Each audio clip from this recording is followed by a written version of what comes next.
Hello, Dental Team listeners. This is Kira, and oh my gosh, am I fangirling with our guest today, Bob Burg, the author, the co-author of The Go-Giver. You guys, this man has changed my entire life, and he literally, I'm geeking out, is on our podcast today. Bob, like truly fangirling Kira over here. How are you today? Welcome to the Dental Team show. Well, I'm great. You have a way of making an old man feel very special, so thank you so much. So, Bob, it was just over a week ago. My husband and I were sitting at dinner and we saw you comment on the Go Giver podcast that we put out. And I literally texted my whole family. I said, you guys, this is top career highlights. I said, Bob Burg is commenting on this.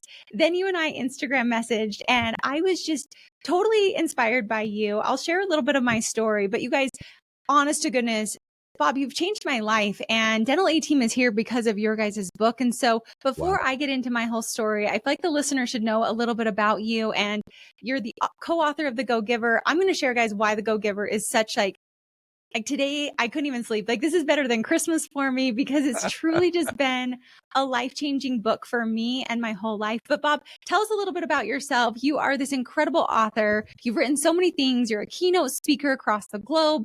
So tell us just a little bit about who is Bob Burg? How did you even get to where you are today? Yeah, I actually began as a broadcaster, first in radio doing sports and then television news. I wasn't particularly good at it, not at the news thing, better at sports than news. And it really wasn't long before I was not doing news anymore. And I needed a job. So I like to say I graduated into sales. I knew nothing about sales when I started. So I floundered for the first few months. Then I was in a bookstore just looking for some books on something. I remember this is 40 years ago. So it's not like people knew about sales books and all the personal development things, unless you knew you didn't know. So I wasn't sure what I was looking for, but I happened to stumble upon two books on selling. One was by Zig Ziglar and the other by Tom Hopkins, two of the real icons, right? Yes, in the sales space. And I got their book. First of all, it was just encouraging to me to know there were books about sales because I had no idea, right? There's a methodology to this. And so I got the books. I always like to say I didn't read them. I devoured them. And I would just study every night into the wee hours of the morning, and I would practice and I would drill and I'd rehearse and I would, within a few weeks, my sales began to actually go pretty well. I mean, really well. And I was hooked. And I just started getting my hands on whatever books. And again, not to show my age, but cassette tapes, you would not even remember those. Oh, I do. I made mixed cassette tapes, Bob. Like, I might look young, but I definitely had my mixed cassette tapes. You better believe I'm right there with you. Okay, well, and so that's, so I get all the books and the tapes and the this, and I go to the seminars and the whole thing. But you know what the best thing was recognizing or I guess learning that it wasn't just the how-to aspect, as important as that is. It's the personal development aspect. So I was told to start getting all these books of how to win friends and influence people and Think and Grow Rich and the Magic of Thinking Big and Psycho-Cybernetics and all these great books because I was a lousy student in school and even in college. I think I got into college on academic probation, and I'm pretty sure I graduated on academic probation. And I just had no use for it. My education really began after I got in sales. And so it was really, and so I did that. And eventually I became sales manager of another company years later and began then being asked by others to sort of teach, what is it that worked for? And it eventually morphed into a career on speaking. And that's what I've been doing really for the last almost 35 years now. That's incredible. And so fun. I got to know, what sports were you in? Because I'm a diehard sports fan. My family, I'm the second of 7 kids, and all my brothers are like over 6 foot. So you better believe it. My dad's a basketball coach and all the things. So what was your favorite sport of choice? I mean, you were in it. So yeah, I mean, when I was a kid, I just played the regular, baseball, basketball, football. As I got into high school, my lack of ability in those areas kind of weeded me out of the bigger ones. I was an amateur boxer for a few years. Wow. That was mostly out of school from the time I was, I think, 17 to about 20. And after that, just, basically, pickup games. But, so, I was always playing softball, always playing, but, and just always loved it. and I love the broadcasting aspect of it. And I grew up in the Boston area, so everything was Red Sox, Bruins, Patriots, Yep, and yep. and Celtics and so forth. So yeah, that was fun. That's so fun. Well, I'm so grateful you shared your story, and I'll share a little bit about mine of how I even got introduced to you guys. So my brother, I make the joke that my name's Kira Dent. I work in dental, and it took me 3 fiancés to get this last name, which is all true. And so I had actually just broken off my second engagement, and I was beyond depressed. And my brother worked for this geology firm. And he's a geophysicist now. And he said, Kira, you just need to come and work for us. And I'm like, Evan, I literally have no idea what I'm doing with geology. There's absolutely no way that I could ever do this. And so I went there. And now they have these log printers. And I told them, I was like, oh my gosh, this job is awful. Like I would have to cut these pieces of paper perfectly and then tape them together for 8 hours a day. And I just felt like, I mean, here I am, second failed engagement is how I felt. I called it disengaged is what I called myself. Like I was no longer engaged. I was disengaged now. Disengaged. And my brother told me that his boss had recommended a book called The Go Giver. And he said, Kira, I really think you should just read it. So I actually went and found my original copy that my brother gave me. It's all marked up. And I remember reading this. And at the time, I was a dental assistant. I had just graduated college. I had just gotten out of an engagement. And I just felt like this book was so inspiring to me of like your true worth is determined by how much you give in value rather than what you take in payment, and like being authentic you. And here I am thinking that no one wants me and all these different pieces. But I read it and I thought, for some reason in my heart of hearts, I think we always know when we want to run a business. And I always had said, if I run a business, I'm going to have it built upon the Go Giver principles. And so fast forward to Dental A Team. And once I started Dental A Team, 100%, every one of my team members has always listened to this. Part of the core values, our core values now are based on the Go Giver. I have our team read it every single year.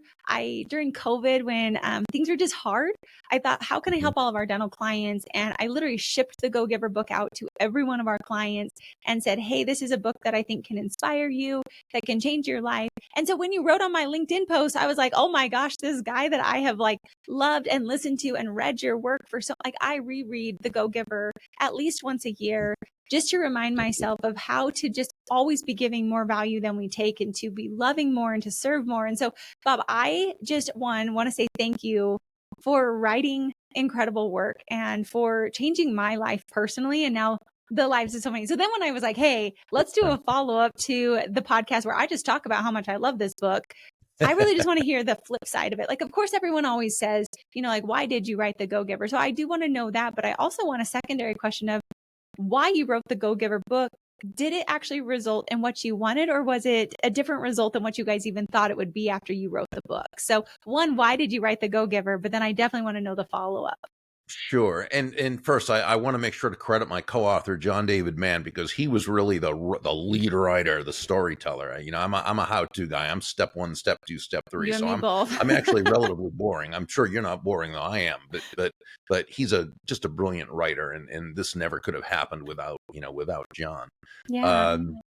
So in terms of writing it, years and years ago, back in the, I think, mid 90s, maybe even a little earlier. No, I guess mid 90s. I had a book out called Endless Referrals, and the subtitle was Network Your Everyday Contacts into Sales. It was basically a book about business networking. Mm-hmm. Back then, it was one of like 3 books on the market on business networking. Now there are hundreds of them on business networking, and I've read many of them, and they're all wonderful. I learned from each and every one of them. But back then, it was just one of few, so that was kind of good as far as that goes. And but it was really a how-to for people who were entrepreneurs and salespeople who knew they had a great product or service, but they didn't necessarily feel comfortable building the kinds of relationships in their area, right? Where people would feel good about them, where people would know them, like them, trust them, where people would want to do business with them directly and refer them to others. So it was basically a how-to manual on such. It was the basic premise was that all things, and you'll recognize this from law number 3 in the Go Giver and in the law of influence, but the basic premise was that all things being equal, people will do business with and refer business to those people they know, like, and trust. What was Totally. interesting is not only was it salespeople and entrepreneur, but a lot of people who were in well, I remember in the mid '90s or late '90s, I was asked to speak at the Hinman Dental meeting and the Yankee Dental Yeah. Yep. conference, Those are big ones. Congress, Uh-huh. excuse me. And why? Because dentists who are, experts at what they do, they're wonderful practitioners, but typically do not like to think of themselves as being in sales. Amen. So how do they go out there and without feeling, as though they're being salesy, how do they go out there when they meet people and really kind of create those relationships? And the thing about the endless referral system is you take your focus totally off yourself Mhm. and you place it on the other person, Right. right? And so people get to know you, they get to like you, they get to trust you in a way that you feel very, so someone who doesn't consider themselves salesy can feel very comfortable with it. So, and it was a how-to book, but I always loved reading parables since I'd been in Same. sales. I loved reading business parables. Parables are stories connect on a kind of a heart-to-heart level. And right, wouldn't it be great if we could take that basic idea, turn it into a business parable? But again, I can tell a story from stage when something has actually happened, but that's different from writing a book of a work of fiction, which is Sure. what a parable basically is. So fortunately in the early 2000s I was fortunate enough to meet John David Mann because he was the editor-in-chief of a magazine I was writing for. And so every month, we go back and forth on email. He would correct and edit my articles, and he'd send them back with corrections, but he was always so kind and so humble. And so, and it was always, I did this here, I fixed this here, I took this out here, is that okay? And I would, which isn't usually what happens with editors, right? Right. The running joke became I would always write him back and say, John, not only is it okay, you write my stuff better than I write my stuff. And so eventually I asked him, I brought this idea to him about about the Go Giver, this idea I had. I mean, it was just a basic idea. I did not have any kind of story written about it. And he and his at the time fiance, now his wife Anna, they were visiting her mom who lived in Tampa on the other side of the state. They drove over 4 hours.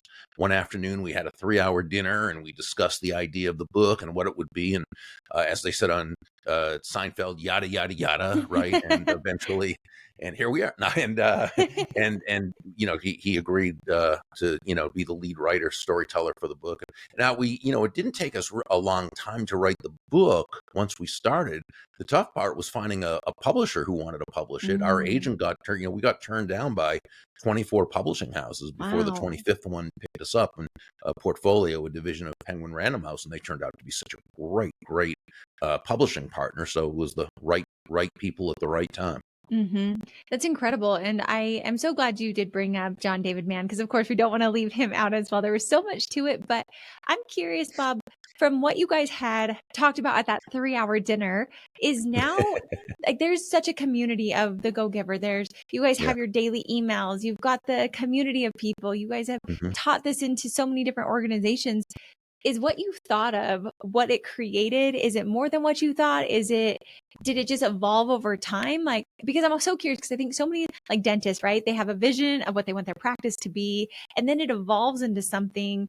There's so many self-help books out there, but to me, the Go Giver I agree, it's sales, and truth be told, dentistry really struggles with sales. And I tell them all the time, like, bottom line is you're selling an amazing service. You get to give people the Mhm. confidence of their smiles. That's right. Like, you have a moral and ethical obligation that no, are you helping their smiles and their health, but like you're giving them the confidence in the world, and like the part of our body that literally feeds us, speaks for us, like expresses ourselves. You get to give people that gift. And so like you've got to learn to be able to serve through sales all these different Yeah. patients. So I'm just curious, did what you guys hoped would be, how is that now looking?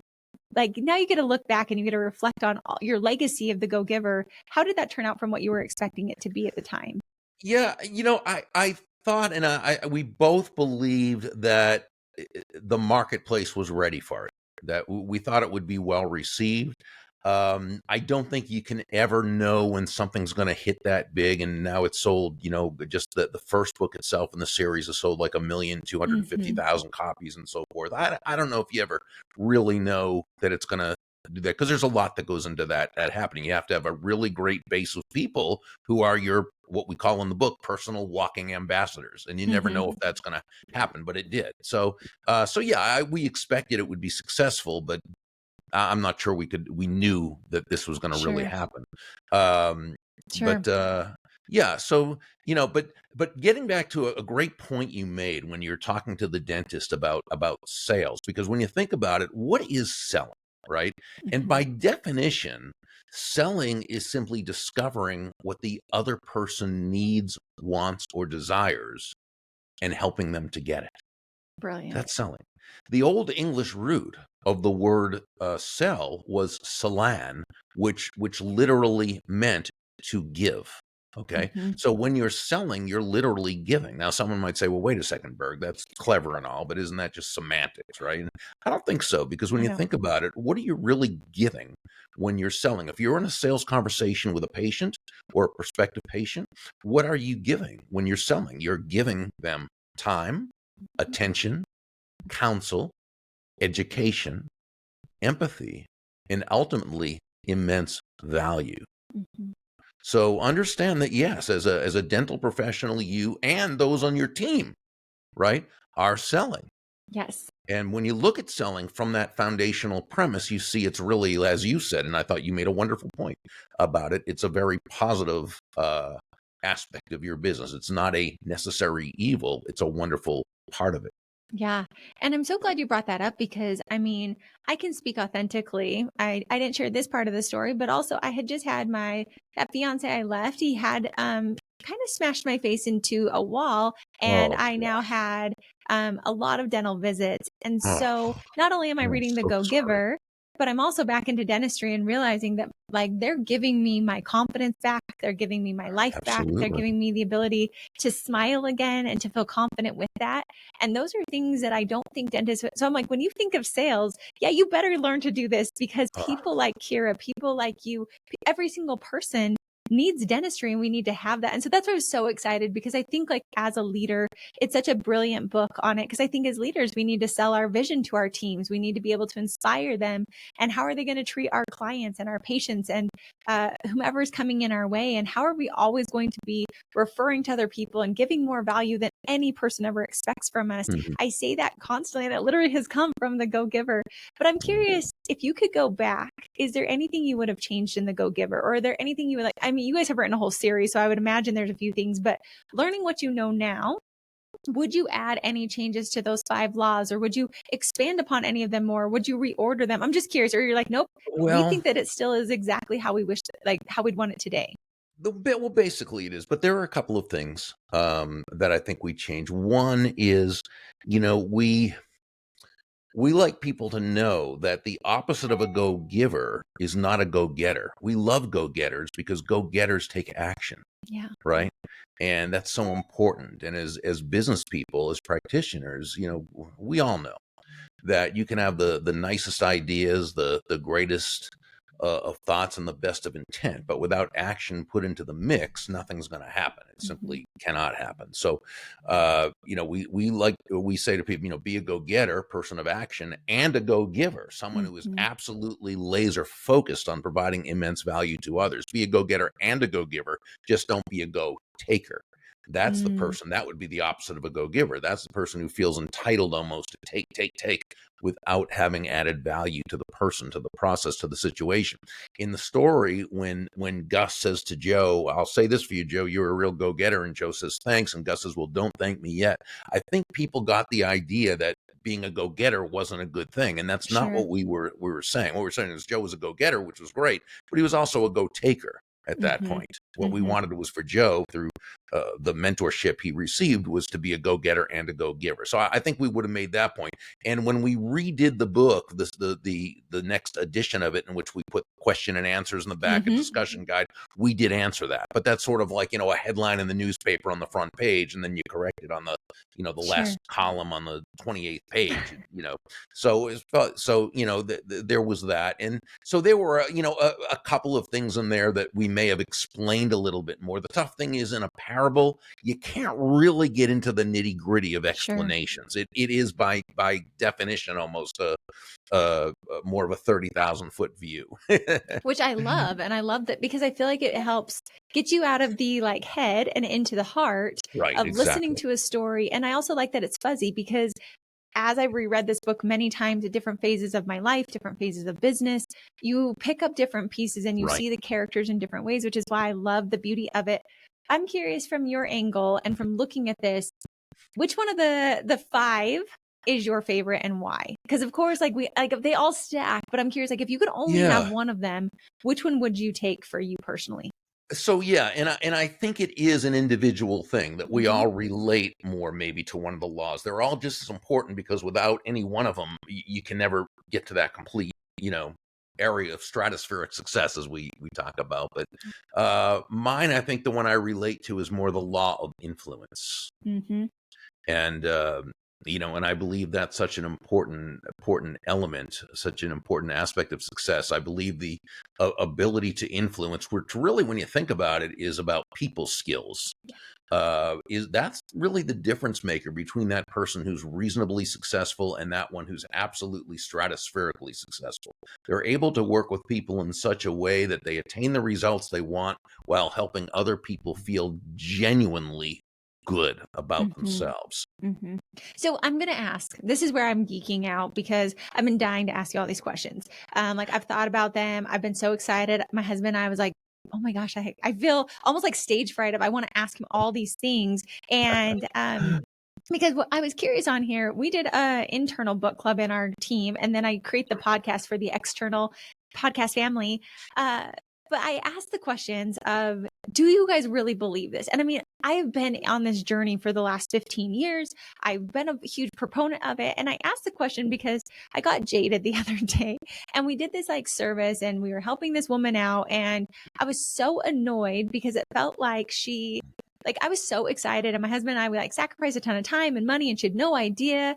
And then she didn't even need it. And it felt like no appreciation. And so I've been so excited to ask you these questions of like my deep inner soul is like, Sure. how do people go from, because I think like the world can feel jaded. I call the COVID, like during COVID, I called it the COVID crank. And I feel like as a society, people kind of got a little crankier potentially. But then I'm like, is it just about like what we focus on? I believe that like what we focus on, we receive in this world. So I've just been thinking like people might hear the go giver ideas. They might be jaded by certain people, but like, how do you have this as your baseline? What are Mhm. some of those tactical tools? Like, yes, there's a story, but what have you done too? Again, like you always put other people's interests first. You always are serving and you're giving more value. But I think sometimes the human being often takes over and you're like, you go back into this fight or flight and I've got to take care of myself. And it's a survivalist mode. How do you overcome, I would say, the natural human being to Yeah. keep this baseline? Because we know that it works, but I feel like it's oftentimes a taffy war sometimes with your internal self as you're building these muscles. Yeah. Well, it is counterintuitive, when you It think about it. So like for instance, law number 3 is the law of influence, which says your influence is determined by how abundantly you place other people's interests first. But it's very important to understand something that when we say place other people's interests first, that doesn't mean you should be anybody's doormat or a martyr or self sacrificial in any way.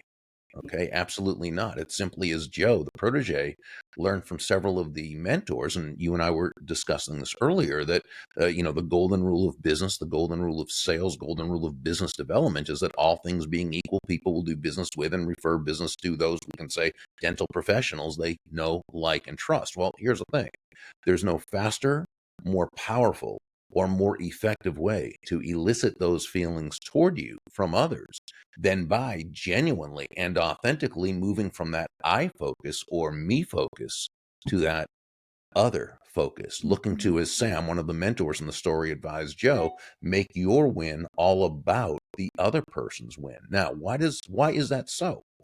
Well, Dale Carnegie in his classic 1936 How to Win Friends, Influence People, which was such a wonderful book. But I think he summarized everything in one sentence. I believe it was the foundational premise for everything he wrote. And that's where he said, ultimately, people do things for their reasons, not Mhm. our reasons.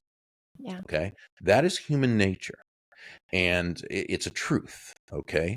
And as I think it was Byron Katie who said, when you argue with the truth, you'll lose, but only 100% of the time.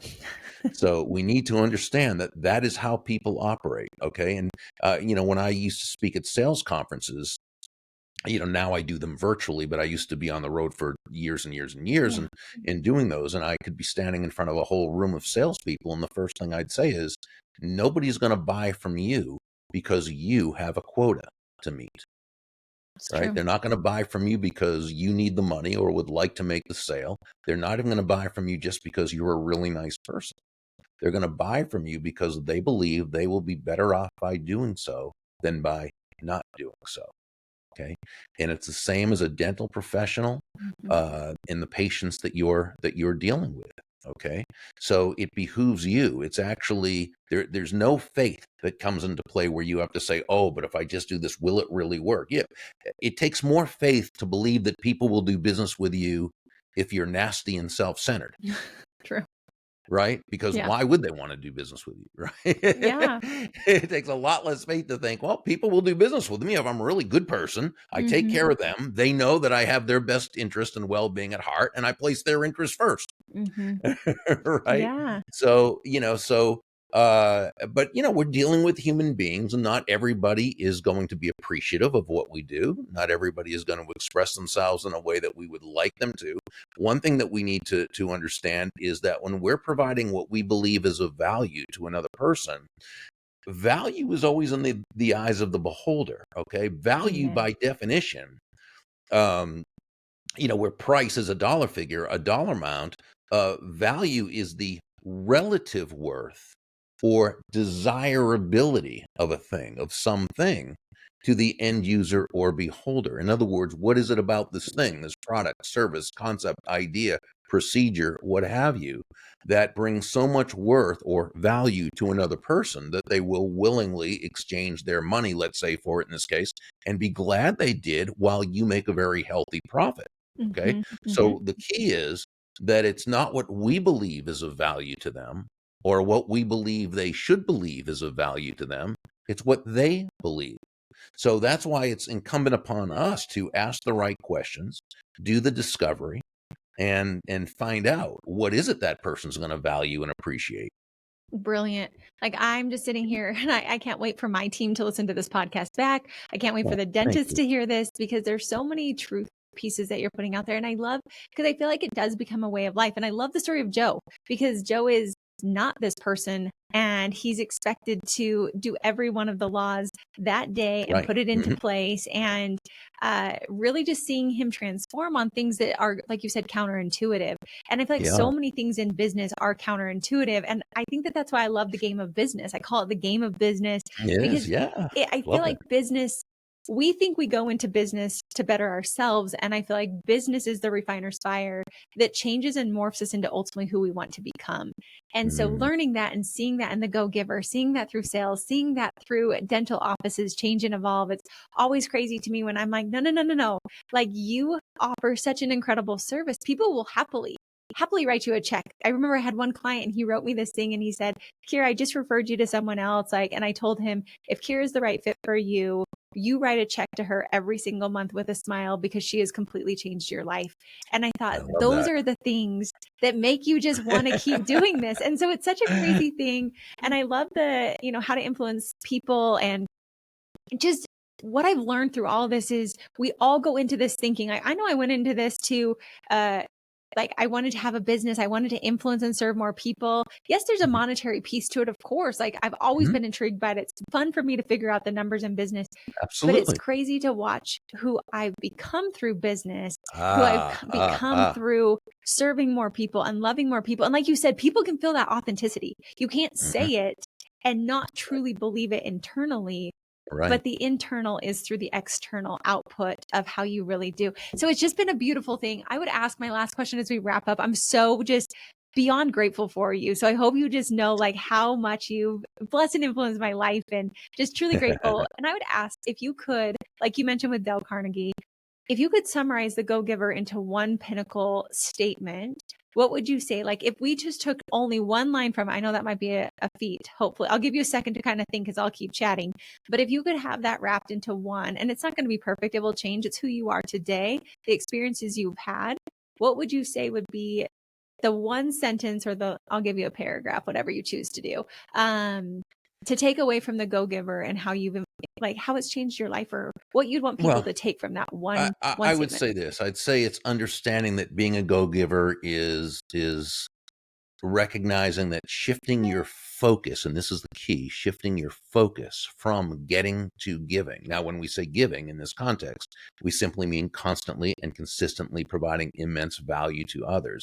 Understanding that doing so is not only a more fulfilling way of conducting business, it's also the most financially profitable way as well. Oh, amazing. Bob, it was such a true honor. I am so appreciative The of you. honor is mine, my friend. I'm so grateful that you were able to come on. It was a whim. I just put it out there and asked, like, would you be willing to do a podcast? And I'm just so grateful you said yes. I'm thankful for the Go Giver. And I would say for everyone listening, one, like go snag the Go Giver book for sure. But Bob, I know you have other ways that people can connect. I know there's daily pieces. How can other people get more of the Go Giver in their life or just like dip their toes into how can they connect and get more of you? Yeah, I think if they go to Burg, BURG.com, they'll find everything there. There'll be one of those annoying little pop-ups that gives them the directions to subscribe to my daily impact email, which I put out 5 mornings a week, which hopefully they'll find valuable. And if Yes. they'd like to look into joining the Go Giver Success Alliance online mentorship group, I welcome them to do that as well. Amazing. You guys, I would strongly recommend read the book, be a part of it. The daily is so helpful and it just fuels your Thank soul. you. And even if you don't read it every day, you always will get the one. I found I just Mhm. grabbed the one and for some reason, it's always what I need to hear that day. And Aw, I just thank you. believe that this world needs more positivity. I believe that there's so much goodness to be had. And like you said, I believe when we switch our focuses, we find everything that we're looking for. And so thank you for being here. Thank you for sharing with the podcast. I'm just truly, truly honored. So thank you. Thank you for being so delightful. I appreciate you very much. Of course. And for all of you listening, I truly, truly just encourage you take action, read The Go Giver. Remember, like change that focus to authentically loving other people. And as always, thanks for listening. I'll catch you next time on the Dental A Team podcast.